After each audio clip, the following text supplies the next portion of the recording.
Hai semuanya, apa kabar nih? Semoga kalian semua sehat selalu ya. Selamat datang kembali di Planet View.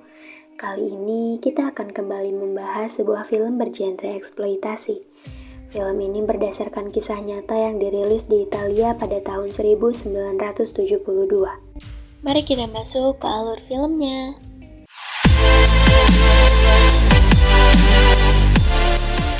Film dimulai dengan memperlihatkan seorang fotografer bernama John Bradley yang baru saja turun dari pesawat.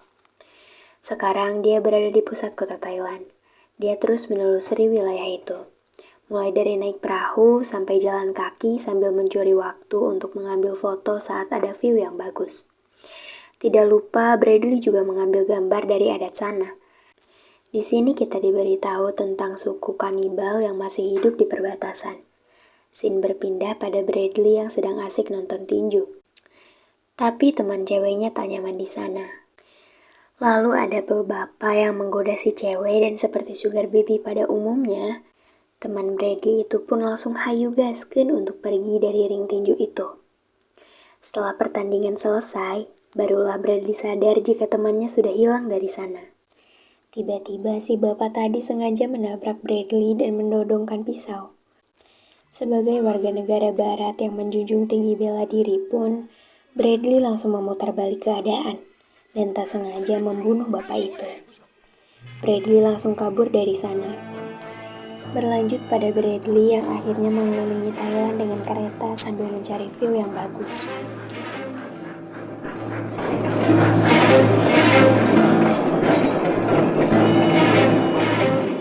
Ketika sudah sampai, Bradley pun turun. Dia sudah menyewa tour guide lokal yang bernama Chuan. Mereka berdua pun memulai trip ke daerah perbatasan. Tapi untuk sampai ke sana, Bradley dan Chuan harus naik motor karena jaraknya yang masih cukup jauh. Di jalan, Chuan dikejar oleh bis yang ternyata disupiri oleh ayahnya. Chuan membelok-belokkan motornya, yang akhirnya bis ayahnya pun masuk ke dalam jurang. Mereka berdua pun tertawa. Saat mereka sampai di desa, Bradley mencuri kesempatan untuk mengambil foto kegiatan adat di sana selagi Chuan menyiapkan kano untuk trip mereka. Lalu saat sudah berangkat, Bradley pun diperingati untuk jauh-jauh dari perbatasan. Tetapi Bradley menganggap enteng ucapan owner kano itu dan memberikan uang tutup mulut karena sekarang Bradley sedang dicari oleh polisi karena kasus pembunuhan tadi.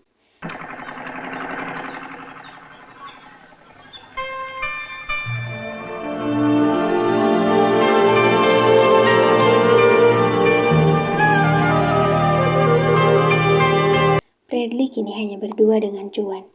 Chuan memberi Bradley makan ular. Bradley yang baru sadar pun langsung memuntahkannya. Keesokan harinya, Bradley pun mulai menjalani pekerjaannya. Ia memotret objek bawah air Thailand. Setelah itu dia pun tertidur. Sedangkan Chuan asik main seruling. Sorenya, Bradley pun terbangun dan melihat Chuan sudah tidak ada. Dia pun kebingungan sebelum akhirnya dia melihat helm proyek milik Chuan dan berinisiatif untuk berenang ke sana. Tetapi ketika sudah dekat, dia malah melihat mayatnya Chuan dan langsung berenang lebih cepat. Ternyata dia sudah dikeker oleh penduduk asli, dan ketika sudah di posisi, dia langsung terkena jaring yang sudah disiapkan suku kanibal perbatasan. Dia pun dibawa ke desa sebagai manusia duyung.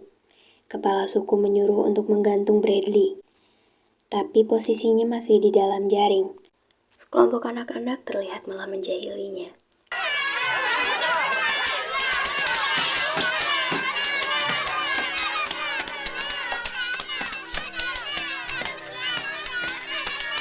Keesokan harinya, Bradley memulai hari dengan pemandangan tak enak, yaitu dua orang dari suku Kukuru yang sedang dieksekusi karena telah melakukan perlawanan dan akhirnya tertangkap. Pada siang harinya diperlihatkan seorang gadis cantik dari suku itu.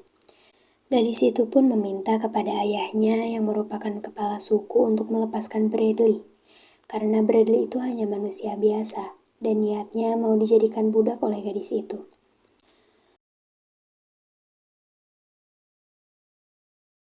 Scene berpindah pada Bradley yang sedang dipaksa untuk mengambil sumber daya dari air.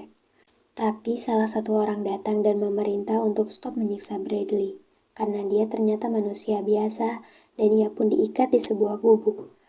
Bradley merasa benar-benar tidak nyaman, karena tempat itu dipakai untuk membuat ikan asin.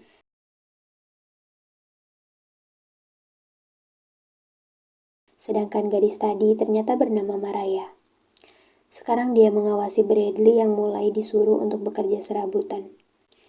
Maraya dengan senyumannya bisa memberi tenaga ke Bradley yang akhirnya bisa kerja sesuai perintah. Saat sedang istirahat makan siang, Maraya menemui Bradley yang sedang diikat di gubuk itu.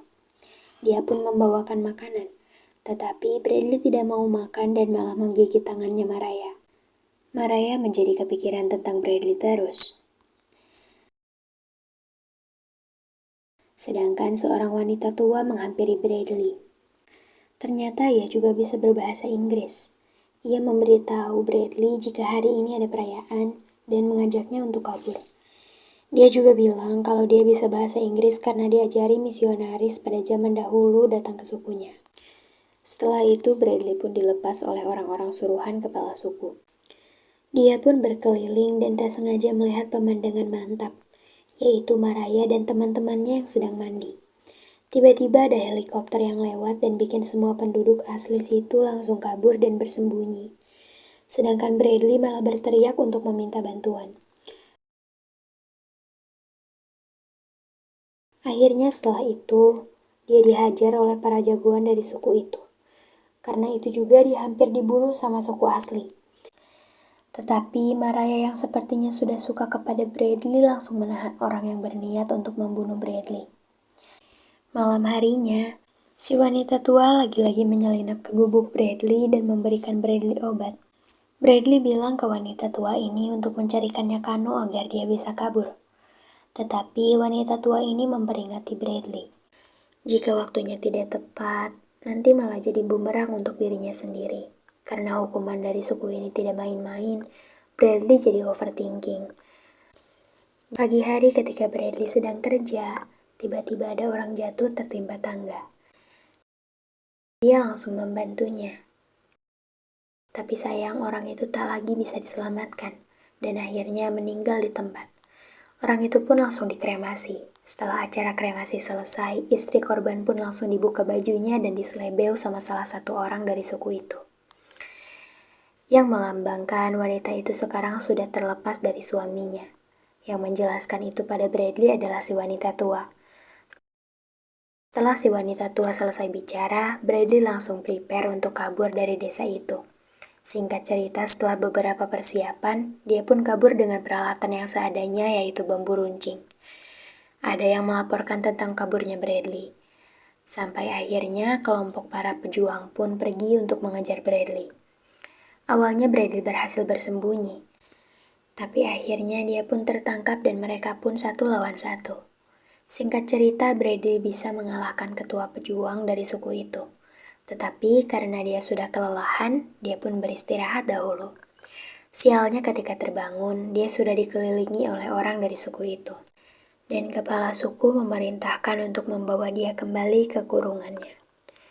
Tapi jangan dibunuh, karena sekarang dia akan menggantikan ketua pejuang yang sudah ia bunuh. Dia pun diberi hukuman sementara, yaitu dipasung dan dijemur sampai dia dehidrasi parah. Untungnya, ada seorang wanita tua yang bisa mengobatinya. Keesokan harinya, saat dia sedang bekerja membuat ikan asin, dia pun dipanggil oleh kepala suku dan disuruh untuk makan otak nyemot. Dan setelah dia melakukannya, sekarang dia resmi jadi barisan para pejuang dari suku itu. Setelah dia dilantik, akhirnya dia tak perlu bekerja lagi. Tapi tiba-tiba ada laporan kalau anak kecil sedang sekarat. Dia pun ikut mengecek ke sana. Di sana sudah ada dukun desa yang berusaha mengobati anak ini dengan ilmunya. Dia bilang kalau anak ini kesurupan makhluk iblis. Tetapi Bradley yang lebih mengerti pengobatan modern langsung turun tangan dan mengobati anak yang tak bisa bernafas itu. Akhirnya anak itu pun bisa diselamatkan. Kepala suku semakin senang kepadanya. Sedangkan dukun desa jadi kesal karena iri. Keesokan harinya, dia adakan sayembara untuk para pejuang mendapatkan Maraya jadi istrinya. Singkat cerita, Bradley bisa mengambil bunga yang ada di tangan Maraya dan kini mereka menikah. Mereka berdua terlihat sangat senang.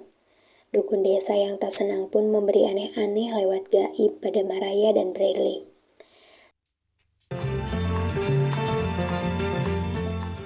Sedangkan Bradley dan Mariah benar-benar romantis, sampai-sampai mereka sekarang belajar bahasa Inggris agar bisa berkomunikasi dengan baik.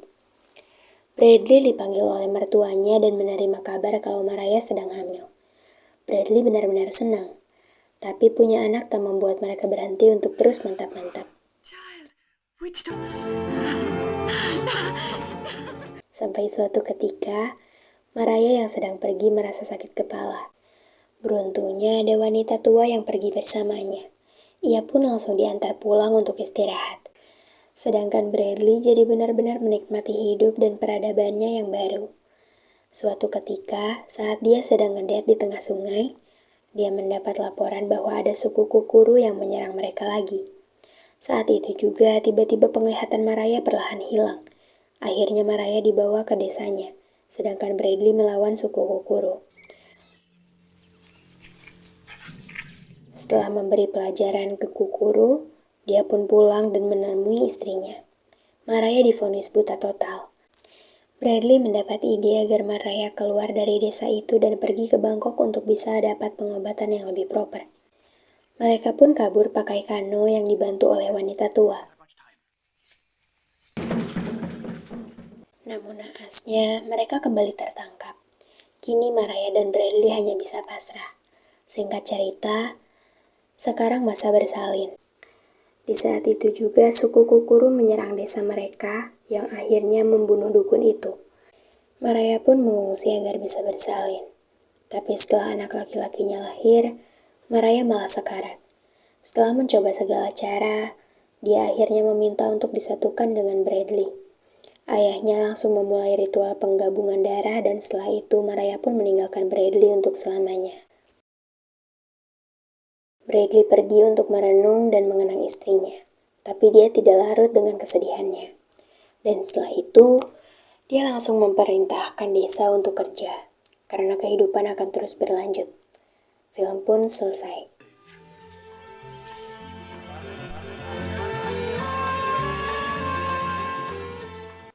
Terima kasih sudah menonton video ini. Sampai jumpa di video selanjutnya.